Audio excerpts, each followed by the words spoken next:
Welcome to another week of Tea with a Shepherd. We are diving this week into Matthew 24. And this week we're talking about future times and the end times. So let's dive in.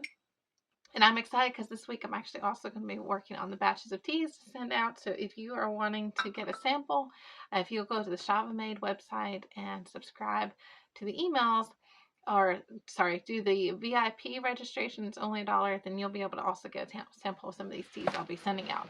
So let's begin with Matthew 24. Now that I've given that little plug. Let's start in verse 1. Jesus left the temple and was walking away when his disciples came up to him to call his attention to its buildings. Do you see all these things? He asked. This is Jesus speaking. I tell you the truth. Not one stone here will be left one on another. Everyone will be thrown down. So let's understand, first of all, what this look like. So these in Mark 13 also gives this same discussion, this description. And so the actual, what they say to him in this part is, as he was leaving the temple, one of his disciples said to him, "Look, teacher, what massive stones, what magnificent buildings." So the temple was incredible. It was beautiful. Herod Antipas had actually helped to remodel the temple. And so, one, of course, Solomon built this extravagant, beautiful temple. We know that. But then there was a remodel because it's been several hundred years, obviously. And when they did, Josephus actually, the historian Josephus gives some more description. And so there were gold, literal gold plates that were overlaid around the temple. So when the sun hit it, it was like a beam of light. It was it was just beautiful. And it was beyond even words. Even Josephus says this, it was so incredible, it's hard to even describe it. So, and some of the other rabbinic things also gush over the temple and how beautiful it was. And it was super heavy. So you either saw gold or you saw pure white. So this was what they're seeing, and we haven't seen this because it's been destroyed. It was destroyed in 70 A.D. So this is what they're referring to. Look how magnificent and beautiful this structure is.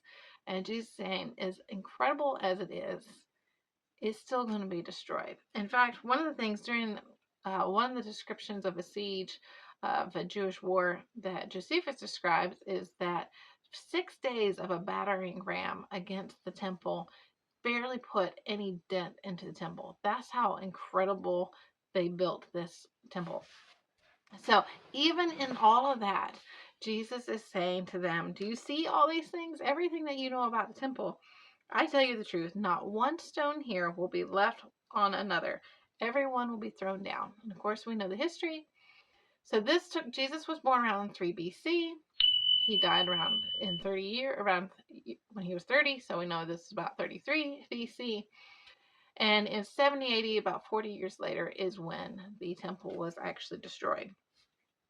So, as Jesus was sitting on the Mount of Olives, the disciples came to him privately. "Tell us," they said, "when will this happen, and what will be the sign of your coming and the end of the age?" Now, where they are in Mount of Olives, they are looking out, so they're seeing all of Jerusalem at this point.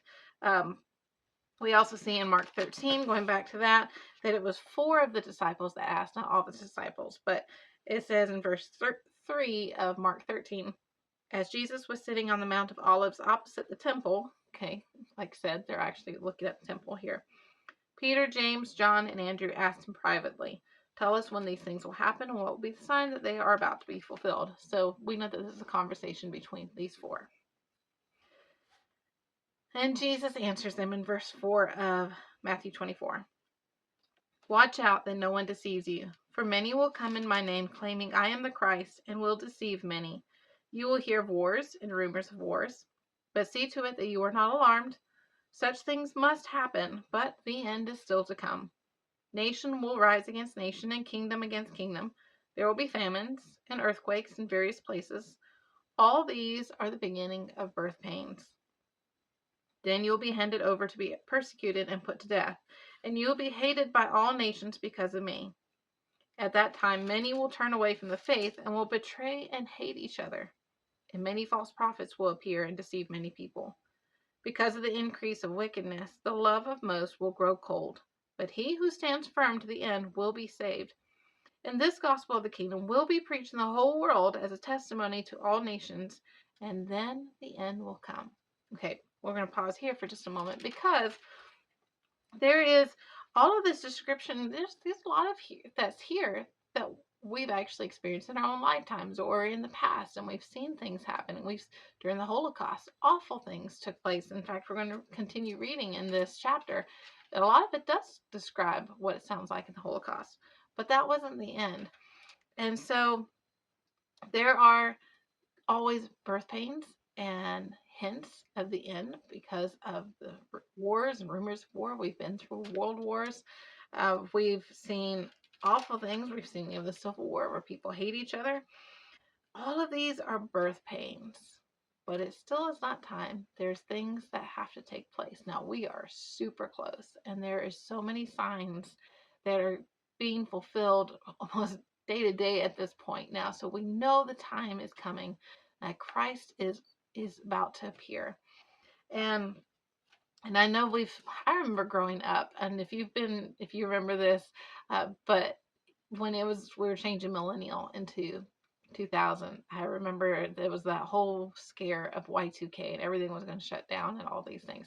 Well, there was still these signs that people were expecting that, this is the end times. And there are times that are markers to show that we are very close to the end. There are also very specific things that have not been fulfilled until now. And we have interpreted things before. So that's why it's just like the birth of Jesus. It's the same kind of thing where there was very clear directions as to, or the signposts that was telling us of Jesus's birth.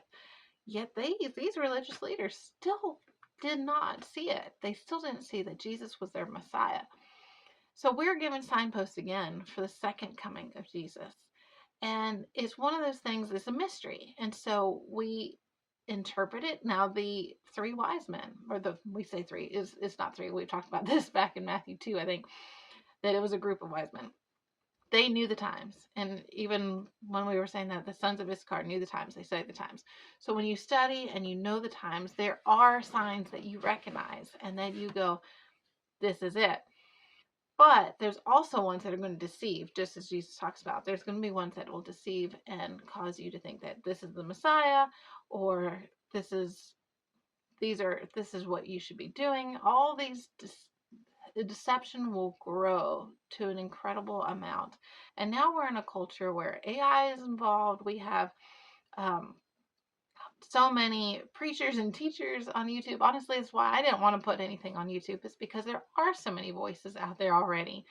And it's hard enough to decipher what is truth and what is not. So we're here in this place in a world filled with information, filled with false information, filled with truth. And you sometimes don't know how to decipher which is which.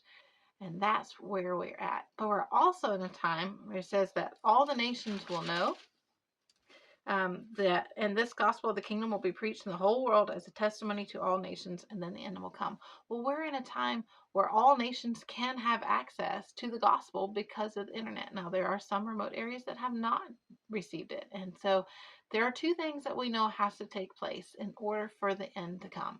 And that is one, that all the gospel has to spread to all nations. That's one. And not all have yet. It's very, very close, but we're not quite there yet. The second one is that the temple is going to have to be rebuilt. And we're not there yet, but we're super close. And so there's all these little signs, there's big signs that are showing us that the end is near. And if you're wanting to get a lot more in depth, which I'm not going to get into that here, I'm just going to really stick to what Jesus is talking about here in Matthew 24. But if you want to get more in depth, my husband actually has done a series, and I'll try to remember to put that in the comment section. There's that study that he goes a lot more into depth and goes through all the scriptures to understand the end times and how to interpret that. Excuse me. And then there's also one of my favorite people that I like to listen to is John Bevere, and he has a lot of teachings on that as well. So those would be the ones that I would go to and study a little bit more if you're interested in diving into the end times and knowing the times, because we are responsible to know the signs and the times. But truly, the biggest thing is we have to be right with the Lord. No matter if the rapture were to happen tomorrow, which we don't know, we don't exactly know when that's going to happen. But we do need to be prepared that we are right with the Lord, because the last thing you want is, we're going to get into the rest of this, the last thing you want is to be left. And you want to be right with the Lord so that when he calls his children home, that you are removed before all of the worst begins to hit the earth. It will be a horrible, horrible time. So we will pick up tomorrow at verse 15. Oh, let me actually add this other thought. So these disciples are hearing all this. They're already asking this question, okay, that Jesus is going to leave, but they're not fully understanding. Again, Jesus hasn't left yet. Also, they don't fully understand the second coming aspect. So their understanding was, okay, if you're going away and this end is going to come, well, this is going to happen pretty soon, right? You're going to go away, and then you're really just going to come right back. And all these things are taking place with the wars and stuff. That's going to be a short amount of time before you come back, because they also were interpreting that, we'll get to with the generation. I think it's for in verse 34, that this is their generation. They're thinking Jesus is going to come back right away.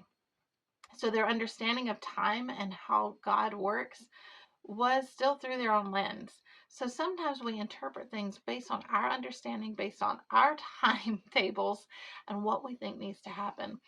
But God operates in a different time and in his own way. So we have to be aligned with his.